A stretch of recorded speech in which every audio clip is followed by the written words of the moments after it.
Bill Belichick has not been voted in as a first ballot Hall of Famer. Your reaction? Well, first of all, he's clearly a Hall of Fame coach, and he's clearly a first ballot Hall of Fame coach, and he's in the discussion for being the best coach ever. And he was one of my coaches, and he's terrific. I mean, schematically, I felt like when I was with the Patriots that they had a competitive advantage from a schematic standpoint and from a coaching standpoint. There's no question. What's interesting is talking with some people over the last, I don't know, 12, 16 hours since the news broke. There's a lot of different things out there. Lot of different aspects of this, I would say. One of which is just, I think in life, how you treat people matters. And I think that there are some people that probably didn't like the way they were treated by Belichick at some point, and this was some small way they could get back at him. Whether they would verbalize that or not, I doubt it. But that's one. Let's call it a sneaky suspicion. I also think there are people that took the two, cheating scandals very seriously and felt like, that needed to be strongly considered. He needed to be punished for that. I did have somebody say that in 11 years as a head coach in the NFL, when Tom Brady wasn't his starting quarterback, he won one playoff game, which I thought was interesting. And then the biggest thing is I think some people are trying to, I don't want to say game the process, but you have these senior candidates that they only really get one shot a lot of times as a senior candidate, and they didn't get in the first 15 years after they retired. So you have them in the same category as a coach like Belichick, in the same category as a contributor like Kraft. So you put all that together and they can only vote for three, and I'm sure people had their reasons. I wouldn't be surprised if some people just assumed Belichick was a no-brainer and they wanted to use their three votes on someone else, or maybe they just, they really wanted these players to get in. They had been pushing for LC Greenwood for years or Kenny Anderson. I don't know. There's, at least 10 people did not vote for him. And I think those 10 people, it could be some combination of all of those things I just mentioned. All right, so Ross, let's move to some Patriots adjacent. Obviously, we've got a Super Bowl that we got to prepare for, and that's coming up just around the corner.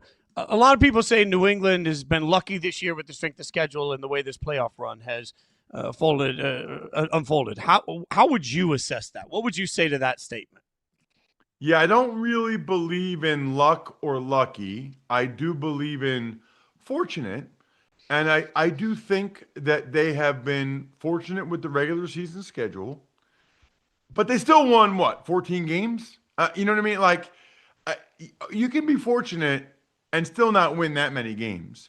And then I think on some level, they were fortunate with just how poorly CJ Stroud played, and also some of the plays that Jarrett Stidham made, and maybe even Sean Payton's decision not to kick a field goal.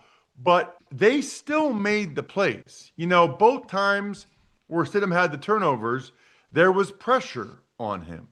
Or even the Sean Payton decision, they could have given up the first down. They still covered the flat and they were all over it and they stopped it. They are a very well-coached team. A lot of guys on that team are playing better than they have at any other point in their careers. And they have found ways to win that game that day, even if it might not always be in the most impressive fashion. It does feel like this year, Ross, it's the year of the Cinderellas. In college football, we saw Indiana go from losing his program in FBS history to now national champions. Drake May, year two, Mike Vrabel, year one in New England. And Sam Darnold is kind of a Cinderella story in his own right. I think we all cast him off as a bust as a quarterback in the NFL. Now he's going to the Super Bowl. What have you made of Sam Darnold's career trajectory? Well, I got to tell you, it was so cool, as you guys are showing right now, to interview him after the game. And not just him, but Cooper Kupp and JSN and Mike McDonald. Such a cool part of the job to be able to talk to these guys really in the midst of the best moment of their life. You know, how often do you get a chance to talk to somebody during the best moment of their life to that point, which is so cool. But in particular, you know, Darnold has played for 5 teams. And as a fellow member of the 5 team club, I I think it is wonderful that a guy like this has been able to get his team to the Super Bowl. And I think it'd be awesome if he won it. I love stories of perseverance and overcoming adversity. And I also love just nuking the narratives that are out there. And we all know the narratives about Sam Darnold and won't play well in a big game. And can't, well, how was Sunday? Sunday was the NFC Championship. That was a pretty big game. And Darnold played fantastic. They won. They deserved to win. It was awesome. I'm thrilled for him. It's a good life lesson for all of us out there. So, Ross, let's get to some of the coaching changes because we've seen 10 openings, which is just astronomical. And I keep thinking about what we're talking about with the Super Bowl. Mike McDonald in year 2, Mike Vrabel in year 1.